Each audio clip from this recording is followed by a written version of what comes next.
Amazon दुनिया की सबसे खतरनाक और रहस्यमयी जगहों की बात करें तो सबसे पहले जिस नाम का जिक्र आता है वह है अमेज़न जंगल। और यह अमेज़न जंगल कितना खतरनाक हो सकता है ये शायद तुम जानते ही हो। हजारों वर्ग किलोमीटर में फैले इस जंगल के हर कोने में छिपे हैं अनजाने रहस्य, जहरीले जीव, खूंखार शिकारी और ऐसे ऐसे खतरे जहां से जिंदा लौट पाना लगभग नामुमकिन है। हर साल अनगिनत लोग इस जंगल में प्रवेश करते हैं लेकिन हर कोई वापस नहीं लौट पाता। आज की कहानी भी बिल्कुल ऐसे ही एक इंसान की है जो अमेज़न की गहराइयों में खो जाने के बाद लगातार कई हफ्तों तक मौत से लड़ते हुए जिंदा रहने की कोशिश करता रहा। लेकिन उस जंगल में उसके साथ आखिर क्या क्या हुआ था, कैसे वह हर पल मौत का सामना करता रहा और आखिर में क्या वह जिंदा वापस लौट पाया या फिर वहीं उसकी जिंदगी का अंत हो गया। चलो शुरू करते हैं एक अविश्वसनीय सच्ची घटना की कहानी जिसका हर दृश्य तुम्हारा दिमाग घुमा देगा। कहानी की शुरुआत में हमें एक लड़का दिखाई देता है जिसका नाम योसी है। 3 साल तक सेना में अपनी जिम्मेदारी निभाने के बाद उसे एहसास होता है कि सामान्य जिंदगी उसके लिए नहीं है। नौकरी,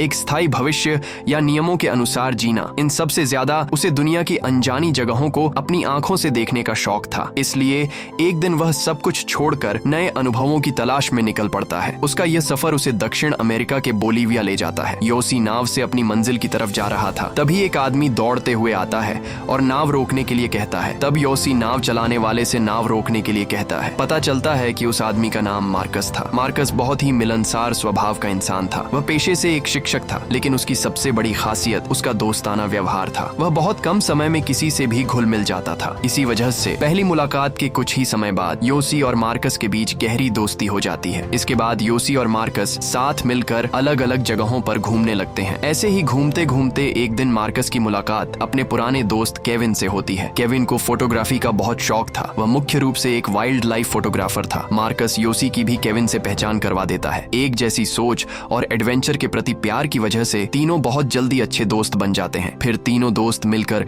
बोलीविया की अलग अलग जगहों पर घूमने लगते हैं और हर दिन उनका सफर पहले से भी ज्यादा रोमांचक होता जाता है। इसी बीच एक लड़की के साथ भी योसी की अच्छी दोस्ती हो जाती है। मार्कस योसी से कहता है कि वह लड़की तुम्हें बहुत पसंद करती है। इसी तरह उनकी जिंदगी अच्छे से चल रही थी। एक दिन स्थानीय बाजार में घूमते समय योसी की मुलाकात कार्ल नाम के एक रहस्यमय व्यक्ति से होती है। कुछ ही समय में योसी और कार्ल बहुत अच्छे दोस्त बन जाते हैं। साथ बैठकर बातें करते हुए योसी को पता चलता है कि दोनों को नई नई जगहों पर घूमने का बहुत शौक है। बातों ही बातों में कार्ल रहस्यमय अंदाज में कहता है, मैं एक ऐसी जगह के बारे में जानता हूँ जो घने अमेज़न जंगल के अंदर छिपी हुई है। वहाँ आज भी एक प्राचीन आदिवासी जनजाति रहती है और वहाँ एक जगह पर खजाना भी छिपा हुआ है। ऐसे ही घूमने में कोई मजा नहीं है। अगर सच में एडवेंचर करना चाहते हो तो अमेज़न के जंगल में चलो। यह अजीब कहानी सुनते ही योसी उत्साहित होकर मार्कस और केविन को इसके बारे में बताता है, लेकिन वे पहले कार्ल की बात को झूठी कहानी समझकर टाल देते हैं। योसी सभी को कई तरह से समझाने की कोशिश करता है, फिर भी मार्कस और केविन उसकी बात पर विश्वास नहीं करते। आखिर में योसी की जिद और उत्साह के आगे हार मानकर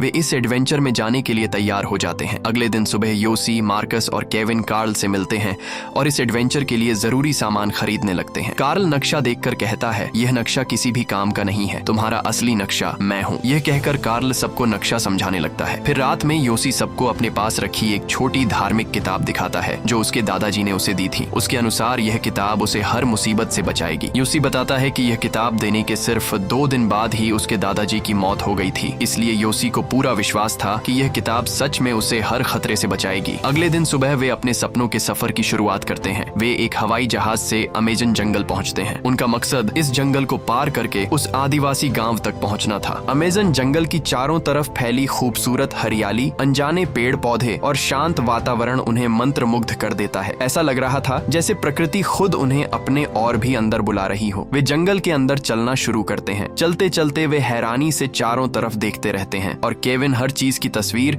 अपने कैमरे में खींचता रहता है। शाम होते ही वे एक सुरक्षित जगह पर कैंप लगाते हैं। आग जलाकर और तंबू लगाकर वहीं रात बिताने का फैसला करते हैं। रात में वे सभी साथ बैठकर बातें करने लगते हैं। फिर सभी अपने अपने तंबू में सोने चले जाते हैं। अचानक आधी रात को मार्कस चिल्लाते हुए तंबू से बाहर निकल आता है। उसकी आवाज सुनकर बाकी लोग भी बाहर आ जाते हैं। तब मार्कस बताता है कि कोई चीज उसके शरीर पर चढ़ गई थी, लेकिन मजेदार बात यह थी कि सब देखते हैं कि वह सिर्फ एक तितली थी। इसके बाद सभी फिर अपने अपने तंबू में लौट जाते हैं। अगली सुबह सूरज निकलते ही उनका सफर फिर शुरू हो जाता है। कार्ल सबको कहता है, अभी बारिश होने वाली है, लेकिन मार्कस कहता है, आसमान तो बिल्कुल बिल्कुल साफ है, फिर बारिश कैसे होगी। लेकिन अचानक ही बारिश शुरू हो जाती है। कार्ल को देखकर ऐसा लग रहा था जैसे यह जंगल उसे बहुत अच्छी तरह से मालूम हो, कब बारिश होगी, कब सूरज डूबेगा और मौसम कैसे बदलेगा। वह यह सब पहले से ही सही समझ जाता था। फिर रात होने पर वे दोबारा तंबू लगाकर आराम करते हैं और आग के पास अपने कपड़े सुखाने लगते हैं। तब कार्ल कहता है, चिंता मत करो, कल तुम लोग अच्छा खाना खाओगे। एक शानदार जगह हमारा इंतजार कर रही है। अगले दिन चलते चलते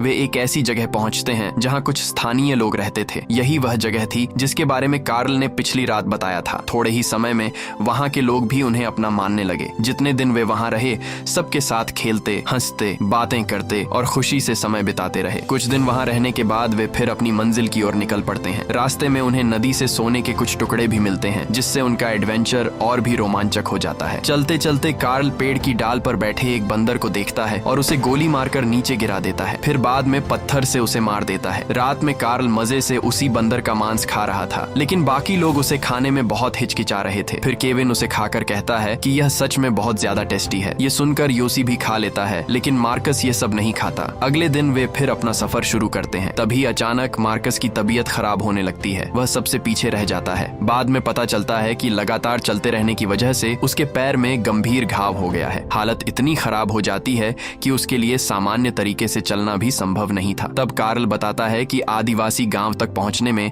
अभी लगभग 4 दिन का रास्ता बाकी है, लेकिन मार्कस के पैर की हालत इतनी खराब थी कि उसके लिए आगे चलना बिल्कुल भी संभव नहीं था। अगर आपने अभी तक चैनल को सब्सक्राइब नहीं किया है तो अभी कर लीजिए, और अगर वीडियो पसंद आ रही है तो एक लाइक भी जरूर कर दीजिए। आगे और भी बहुत दिलचस्प वीडियो आने वाली हैं, इसलिए हमारे साथ जुड़े रहिए। तब केविन कहता है कि वे नदी के रास्ते जाने के लिए एक नाव बनाएंगे। पहले कार्ल इसके लिए तैयार नहीं होता, लेकिन बाद में मान जाता है और कहता है कि अगर सुरक्षित रहना है तो सभी को उसकी बात के अनुसार ही चलना होगा। इसके बाद वे सभी मिलकर लकड़ियां इकट्ठा करते हैं और एक नाव बनाते हैं। अपना सारा सामान भी उसी नाव से बांध देते हैं। फिर उसी नाव में बैठकर अपनी मंजिल की ओर निकल पड़ते हैं। शुरुआत में उनकी नदी के रास्ते की यात्रा बिल्कुल सामान्य तरीके से आगे बढ़ रही थी, लेकिन अचानक कुछ ही पलों में नदी का रूप बदल गया। तेज बहाव के कारण उनकी नाव नियंत्रण से बाहर होने लगी। वहीं पर कार्ल और केविन के बीच मतभेद पैदा हो गया। इसके बाद जान की बाजी लगाकर कोशिश करने के बाद वे किसी तरह किनारे तक पहुंचने में सफल हुए। इसी घटना को लेकर केविन और कार्ल के बीच फिर से बहस शुरू हो गई। तब कार्ल ने साफ कहा कि अब और जोखिम लेकर नदी के अंदर आगे बढ़ना ठीक नहीं होगा, उन्हें यहीं से वापस लौट जाना चाहिए। लेकिन केविन की राय अलग थी। उसका मानना था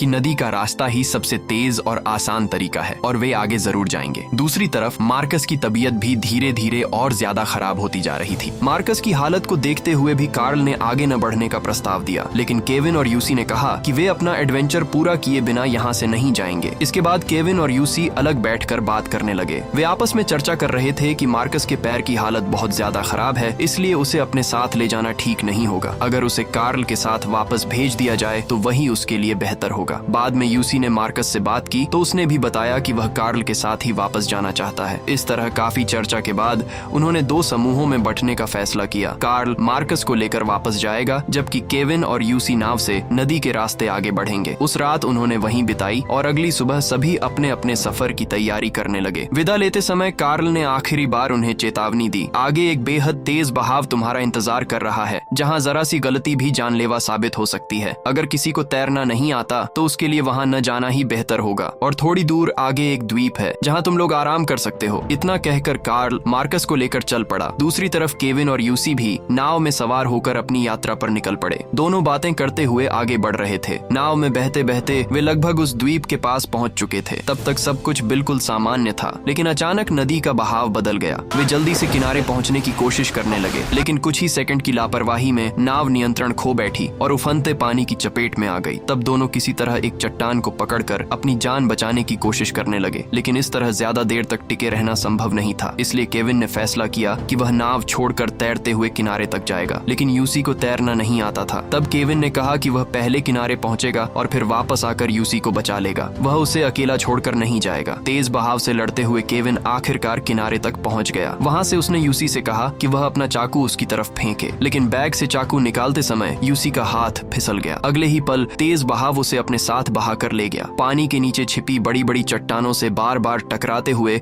वह बहुत दूर तक बहता चला गया। अविश्वसनीय संघर्ष के बाद यूसी ने किसी तरह एक चट्टान को पकड़कर खुद को संभाला और आखिरकार किसी तरह नदी के किनारे पहुंचने में सफल हो गया। इसके इसके बाद वह पहाड़ी की ढलान पर चढ़ते हुए केविन को खोजने लगा और जोर जोर से उसे पुकारने लगा, लेकिन यूसी को केविन की कोई आवाज या जवाब नहीं मिला। इसके बाद अचानक चारों तरफ अंधेरा छा जाता है और साथ ही बारिश भी शुरू हो जाती है। यूसी किसी कोने में बैठकर किसी तरह बारिश से बचने की कोशिश करता है। सुबह होने के बाद यूसी नदी की ओर बढ़ता है। तभी उसे नदी की तेज धारा में अपना बैग दिखाई देता है। यूसी पानी में छलांग लगाकर किसी तरह अपना बैग वापस निकाल लेता है। उसी बैग से वह कार्ल द्वारा दी गई दवा खाता है और फिर से हिम्मत जुटाकर पहाड़ की ढलान चढ़ते हुए केविन को ढूंढना शुरू कर देता है। बहुत खोजने के बाद भी जब यूसी को केविन का कोई पता नहीं चलता तो वह कुछ संदेश और दिशा निर्देश लिखकर पत्थरों के ऊपर छोड़ देता है, ताकि अगर केविन इस रास्ते से आए तो उसे ढूंढ सके। चलते चलते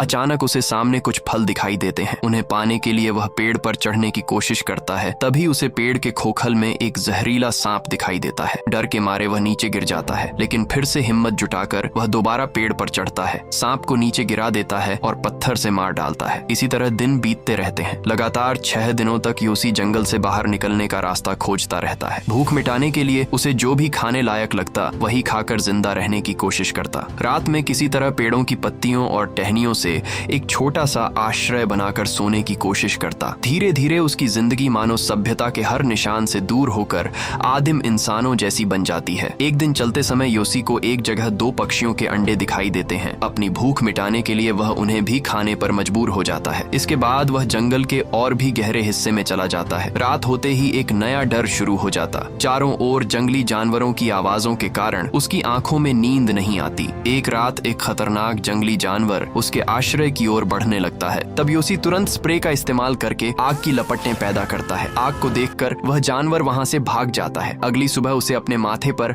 असामान्य दर्द महसूस होता है। कुछ देर बाद उसे एहसास होता है कि उसकी त्वचा के नीचे जैसे कुछ हिल रहा है। हिम्मत जुटाकर वह अपने माथे की चमड़ी काटता है और उसके अंदर मौजूद एक भयानक परजीवी को बाहर निकाल देता है। फिर रात होने पर दिखाया जाता है कि लगातार चलते रहने की वजह से उसके पैरों में भी गंभीर घाव हो चुके हैं। तब वह खुद से कहता है, मैं बहुत डरपोक हूँ। मैं सिर्फ सबके सामने खुद को बहादुर दिखाना चाहता था। मेरी इसी गलती ने आज मुझे यहाँ लाकर खड़ा कर दिया है। ये कहते हुए वह रोने लगता है। अगले दिन सुबह चलते चलते अचानक उसे पैरों के निशान दिखाई देते हैं। वह सोचता है कि शायद केविन यहाँ आया था, लेकिन अगले ही पल उसकी यह गलत फहमी टूट जाती है। टूटे हुए अंडों के छिलकों को देखकर उसे समझ में आ जाता है कि वह बार बार घूमकर उसी जगह पर वापस आ रहा है। यह देखकर यूसी पूरी तरह निराश हो जाता है। उसे लगता है कि शायद वह इस जंगल से कभी बाहर नहीं निकल पाएगा। यह सोचकर वह पागलों जैसी हरकतें करने लगता है। तभी उसके मन में अतीत की कुछ यादें भी आने लगती हैं, जहां उसके पिता उसे डांट रहे होते हैं। इसके बाद रात में जोरदार बारिश शुरू हो जाती है। बारिश में लेटे लेटे यूसी के मन में अतीत की कई बातें आने लगती हैं। इससे साफ पता चलता है कि धीरे धीरे उसकी मानसिक स्थिति बिगड़ती जा रही है। रुकिए, अगर आपने अभी तक चैनल को सब्सक्राइब नहीं किया है तो अभी कर लीजिए, और अगर वीडियो पसंद आए तो एक लाइक भी जरूर दीजिए। आगे भी ऐसी कई दिलचस्प वीडियो आने वाली हैं, इसलिए हमारे साथ जुड़े रहिए। उधर नदी के किनारे से 2 स्थानीय आदिवासी लोग केविन को बेहोशी की हालत में बचा लेते हैं। होश में आने के बाद केविन वन अधिकारियों को पूरी घटना के बारे में बताता है। इसके बाद एक हेलीकॉप्टर के साथ बचाव दल यूसी को खोजने के लिए जंगल के ऊपर बार बार चक्कर लगाने लगता है, लेकिन घने पेड़ों की वजह से यूसी को ढूंढ पाना लगभग नामुमकिन हो जाता है। सबसे दुख की बात यह थी कि यूसी आसमान में उड़ते हुए हेलीकॉप्टर को साफ साफ देख सकता था, लेकिन हेलीकॉप्टर में मौजूद कोई भी व्यक्ति उसे नहीं देख पाया। इससे यूसी पूरी तरह टूट जाता है। दिन बीतने के साथ साथ उसकी हालत और भी भयावह होती जाती है। एक दिन यूसी को एक आदिवासी युवती दिखाई देती है। यूसी उससे बात करने की कोशिश करता है। वह उसे सुरक्षित रखने का भी भरोसा देता है। यूसी अपने सामान से रात में उस लड़की के लिए बिस्तर भी तैयार कर देता है। इसके बाद वह लड़की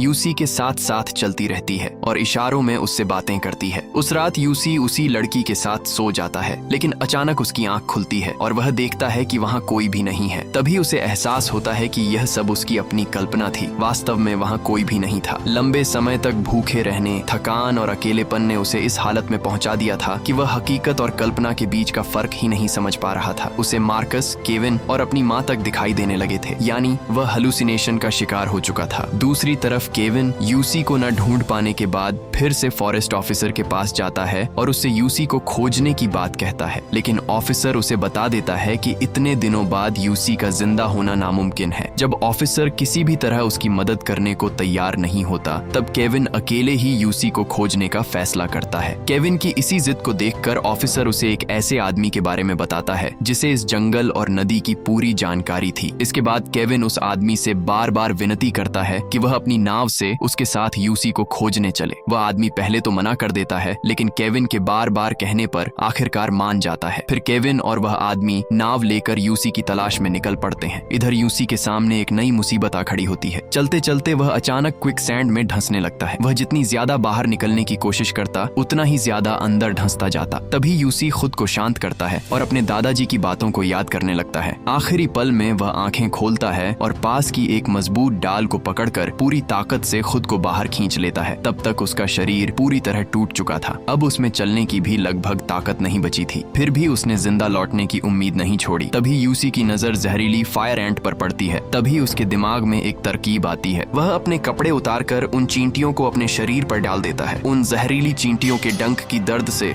वह खुद को जागते रहने की कोशिश करता है। इसके बाद अपनी बची हुई पूरी ताकत लगाकर दौड़ते दौड़ते वह नदी के किनारे पहुंच जाता है। वहां वह लकड़ियों से वाई आकार का एक निशान बनाता है। इसके बाद यूसी की नजर एक कछुए पर पड़ती है। वह एक पत्थर उठाकर उसे मारने ही वाला होता है, लेकिन तभी कुछ सोचकर उसे छोड़ देता है। उधर लंबी तलाश के बाद केविन और वह आदमी एक ऐसी जगह पहुंचते हैं जहां यूसी पहले ही लकड़ियों से बड़ा वाई का निशान बना चुका था, लेकिन बदकिस्मती से उस समय वहां यूसी नहीं मिलता। आखिरकार केविन भी अपनी सारी उम्मीद छोड़कर वापस लौटने लगता है। वापसी के दौरान अचानक यूसी के कानों में नाव के इंजन की आवाज पड़ती है। अपनी आखिरी बची हुई ताकत से वह रेंगते हुए नदी के किनारे पहुंचता है। सामने देखने पर उसे केविन और उसके साथी दिखाई देते हैं, लेकिन उसके शरीर में चिल्लाने तक की ताकत भी नहीं बची थी। यूसी वहीं एक मूर्ति की तरह खड़ा रहता है। उसी समय अचानक केविन की नजर पीछे की ओर पड़ती है। एक पल में ही वह यूसी को पहचान लेता है और खुशी से चिल्ला उठता है। तुरंत नाव को मोड़कर वे यूसी के पास पहुंच जाते हैं। आखिरकार यूसी को मौत के मुंह से जिंदा बचा लिया जाता है। लगातार 19 दिनों तक अमेज़न के खतरनाक जंगल में हर पल मौत से लड़ने के बाद आखिरकार यूसी अपने लोगों के बीच वापस लौट आता है। वहां के लोग उसे देखकर हैरान रह जाते हैं, क्योंकि किसी ने भी नहीं सोचा था कि इतने दिनों बाद इस खतरनाक जंगल से कोई जिंदा लौट सकता है। तभी एक छोटी सी लड़की यूसी के हाथ में एक फूल रख देती है। धीरे धीरे बाकी लोग भी उससे मिलने और बात करने आने लगते हैं। और इसी भावुक और अद्भुत पल के साथ हमारी आज की कहानी यहीं समाप्त होती है।